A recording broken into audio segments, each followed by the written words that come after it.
नमस्कार दोस्तों, मेरा नाम है नरेंद्र सिंह और हम डिस्कस करने जा रहे हैं इलेक्ट्रिकल इंजीनियरिंग सेकेंड ईयर का EE 202 का कोर्स बेसिक मैकेनिकल इंजीनियरिंग का चैप्टर थर्मल इंजीनियरिंग, और उसका टॉपिक है second law of thermodynamics. Second law of thermodynamics के बारे में कुछ बेसिक हम लास्ट टर्न पे डिस्कस कर चुके हैं कि फर्स्ट लॉ ऑफ थर्मोडायनेमिक्स की क्या कमियां थी जिनकी वजह से हम सेकेंड लॉ ऑफ थर्मोडायनेमिक्स पे आए, और सेकेंड लॉ ऑफ थर्मोडायनेमिक्स उन प्रॉब्लम्स को या उन कमियों को कैसे सॉर्ट आउट करता है। इसमें हम डिस्कस किए थे कि ये संभव है कि किसी भी प्रोसेस में फर्स्ट लॉ ऑफ थर्मोडायनेमिक्स ज़रूर फुलफ़िल हो रहा होगा, लेकिन केवल फर्स्ट लॉ ऑफ थर्मोडायनेमिक्स के फुलफिलमेंट से किसी प्रोसेस के होना ज़रूरी नहीं है। अकेले फर्स्ट लॉ ऑफ थर्मोडायनेमिक्स अगर अप्लाई हो रहा है तो ये ज़रूरी नहीं है कि वो प्रोसेस पॉसिबल हो। फिर हमने दो प्रकार की एनर्जीज पढ़ी थी, हाई ग्रेड एनर्जी और low grade energy. High grade energy में थी हमारी सॉफ्ट कार्य, विद्युत ऊर्जा, गतिज ऊर्जा, स्थितिज ऊर्जा, आंतरिक ऊर्जा आदि, जिनको कि पूरी तरह कार्य में परिणत किया जा सकता है। और दूसरी थी लो ग्रेड एनर्जी, जिसको कि पूरी तरह कार्य में परिणत नहीं किया जा सकता है, जैसे ऊष्मा और नाभिकीय ऊर्जा। अभी हम डिस्कस करने जा रहे हैं सेकेंड लॉ ऑफ थर्मोडायनेमिक्स की विभिन्न परिभाषाएं हैं। उनमें पहली है हमारी केल्विन प्लांक स्टेटमेंट, यानी केल्विन प्लांक का कथन। केल्विन प्लांक ने क्या कथन दिया? इन्होंने ये कथन दिया,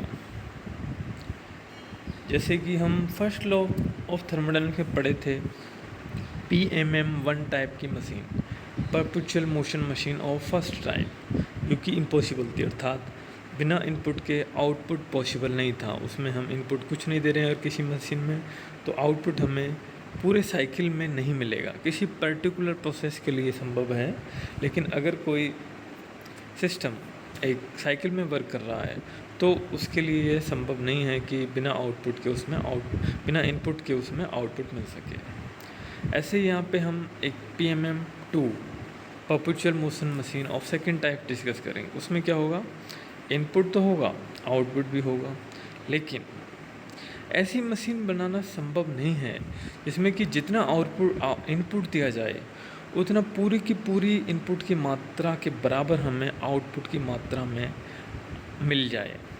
ऐसा संभव नहीं है, यानी कि कुछ मात्रा, कुछ एनर्जी हमारी वेस्ट ज़रूर जाएगी। बिना वेस्टेज के किसी साइकिल में किसी सिस्टम के लिए वर्क करना पॉसिबल नहीं है। अगेन यहाँ भी वही साइकिल वाला लागू होगा कि किसी विशेष स्पेसिफिक प्रोसेस के लिए संभव हो सकता है, लेकिन ऐसा सिस्टम जो किसी साइकिल में वर्क कर रहा है उसके लिए पॉसिबल नहीं है कि जितना एनर्जी या हीट उसको दिया जाए उतना कि उतना वर्क हमें आउटपुट में मिल जाए। ये संभव नहीं है। यानी कि दूसरे तौर पर कहें तो हम हीट, ऊष्मा को पूरी तरह कार्य में परिणत नहीं कर सकते। ये केल्विन प्लांक का स्टेटमेंट था। अभी आपकी बुक में क्या लिखा है इसको पढ़ लेते हैं।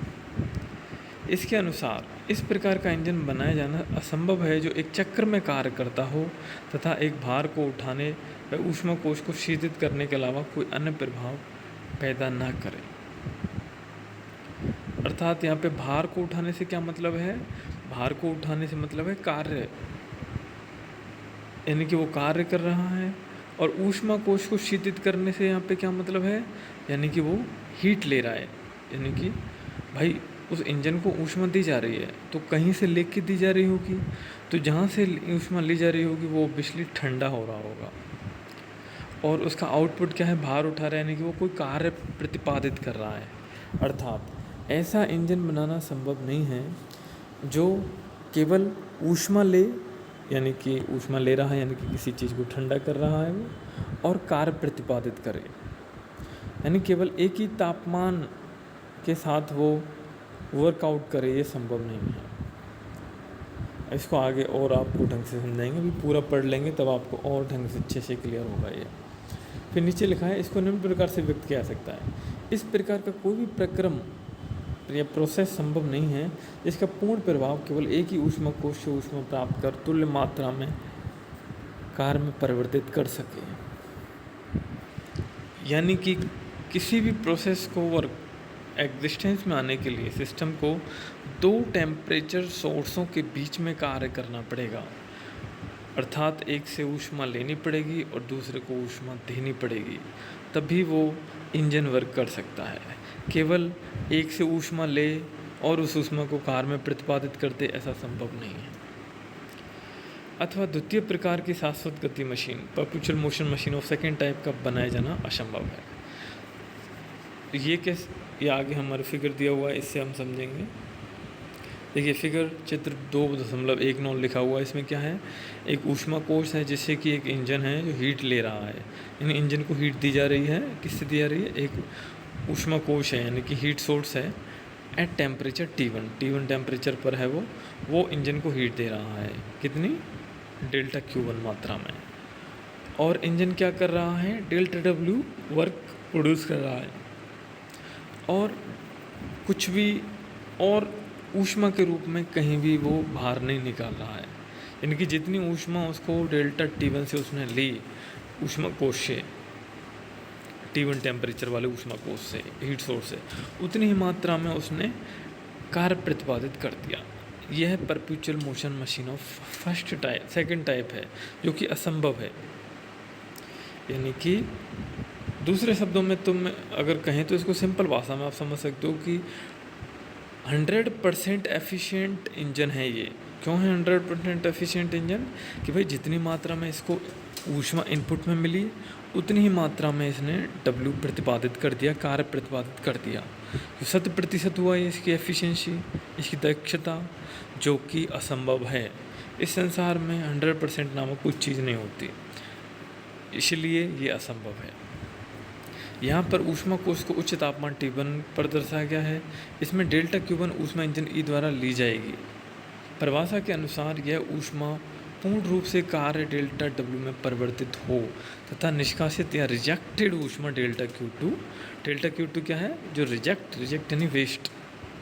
यानी जैसे और आसान भाषा में आप बिल्कुल भी आप समझना चाहो तो हमारा एक शरीर भी एक इंजन है, उसमें हम खाना डालते हैं, उस खाने के बदले क्या मिलता है, हमें ऊर्जा मिलती है, कार्य करने की क्षमता मिलती है, हम कार्य कर पाते हैं, हम भाग पाते हैं, दौड़ पाते हैं, अपना दिमाग चला पाते हैं, हम विभिन्न तरीके के कार्य कर पाते हैं क्योंकि हम उसमें इनपुट दे रहे हैं।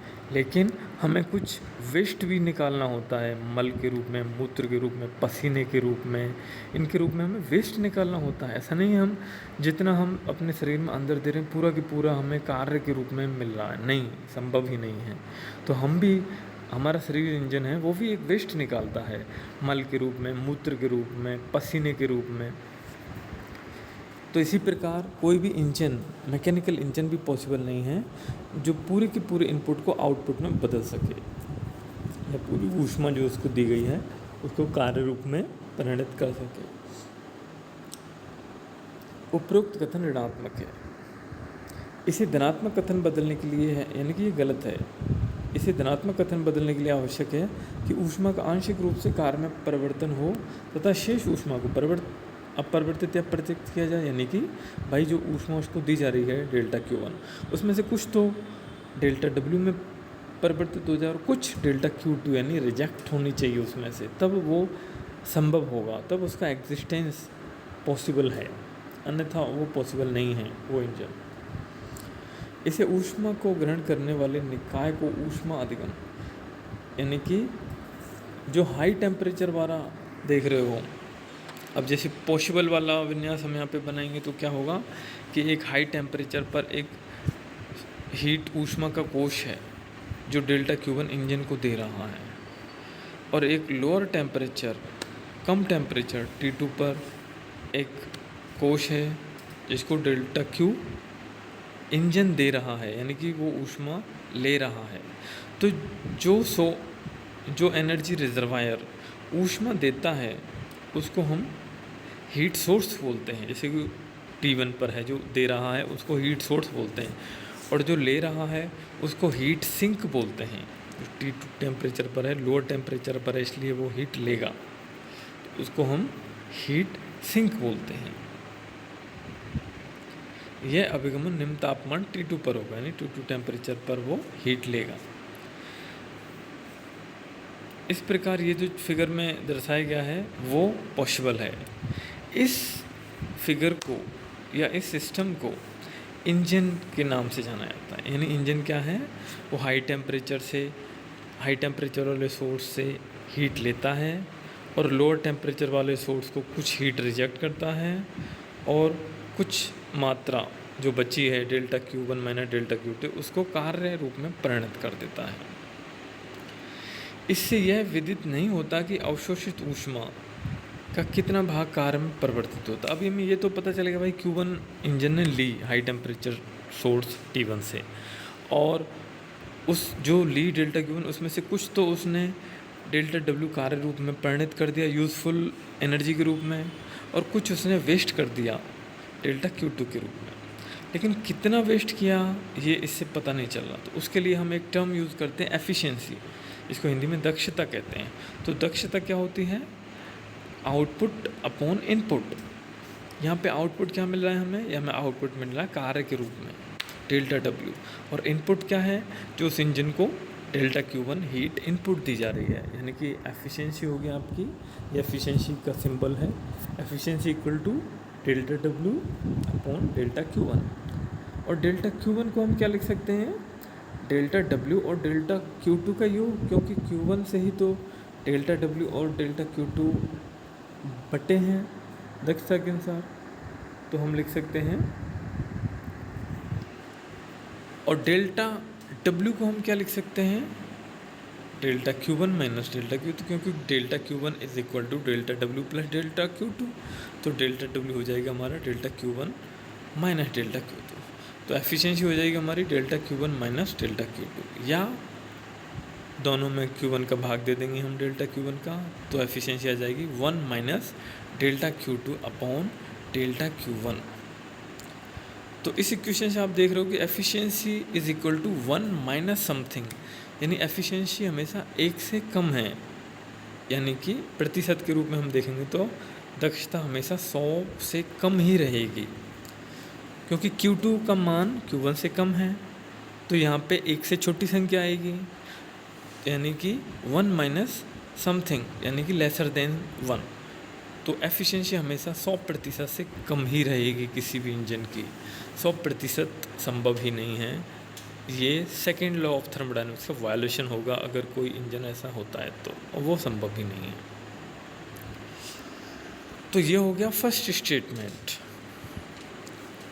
अभी कल हम नेक्स्ट इसका स्टेटमेंट जो है सेकेंड लॉ ऑफ थर्मोडायनामिक्स के फर्स्ट स्टेटमेंट था केल्विन प्लांक स्टेटमेंट। कल हम डिस्कस करेंगे क्लासियस का स्टेटमेंट, क्योंकि सेकेंड लॉ ऑफ थर्मोडायनामिक्स का सेकेंड स्टेटमेंट है। Thank you.